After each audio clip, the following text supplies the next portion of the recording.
In the past, the president has issued unequivocal warnings to Russia's Putin. America is fully prepared with our NATO allies to defend every single inch of NATO territory.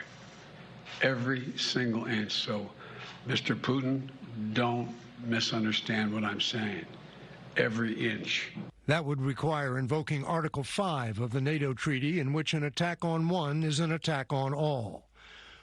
In the past, Ukraine's President Volodymyr Zelenskiy tells reporters that he is certain that the missile that hit Poland and killed 2 people did not originate in Ukraine. He also stated that the explosion location in eastern Poland should have been made available to Ukraine. We should be part of collaborative investigation organizations, shouldn't we? According to NATO Secretary General Jens Stoltenberg, the incident was likely caused by a Ukrainian air defense missile fired to defend Ukrainian territory against Russian cruise missile attacks. Was it, however, the case? People killed in Poland by Russian missiles would elicit a full-fledged NATO response. This could soon put an end to the Ukrainian invasion, but is that what the West wants, or has the military-industrial complex influenced decision-making to keep the war going? Stay till the end to hear what Trump has to say about it. Is it too early to say whether this missile was fired from Russia? There is preliminary information that contests that. I don't want to say that till we completely investigate, but it's unlikely in the minds of the trajectory that it was fired from Russia. As Russian troops poured across Ukraine's border, kicking off the Russian invasion in late February, something else was happening at the same time in New York. The stock prices of the biggest U.S. weapons manufacturers spiked, many eventually climbing to their highest point in years. War is good business for certain parts of the economy.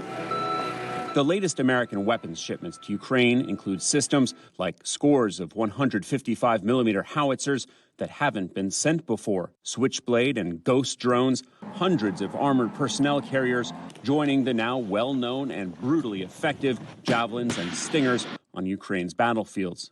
Sometimes we will speak softly and carry a large javelin, because we're sending a lot of those in as well. I think it's wrong to use Ukraine as a grinding stone against the Russian military, because even though American blood isn't being spilled there, blood is being spilled. We should look for an end to this conflict.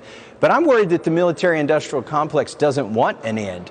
You know, $54 billion, that's suspiciously close to the annual amount we were spending in Afghanistan every year. And so as soon as we stop spending $50 billion in Afghanistan, now we're spending $50 billion in Ukraine. If only the military-industrial complex made baby formula, you know, we'd be okay. We'd have enough to fill up our swimming. Why we're sending so much money over to Ukraine? So let's start with that. Let's start with the military-industrial complex. Okay. What is it? Who is it? It is these massive defense corporations who make all these different weapon systems, from the smallest to the most powerful nuclear weapons and missiles. When we are at war, they make a lot of money. The problem is not with the Democratic Party, the Republican Party. On this issue, and you see so much divisiveness on tons of other issues facing our country, everything from infrastructure to education, all these other things, you see like, oh my gosh, Democrats and Republicans can't agree on anything. This issue of putting our country in a continual state of war is supported by leaders in both parties and the majority of people in both parties. And it's directly tied to the military-industrial complex. And that means that a lot of people don't want me here. They don't want me here. There are a lot of people that don't want me here. You know, they don't sell a lot of bombs when we're not dropping bombs on people. You know that, right? It's called the military-industrial complex.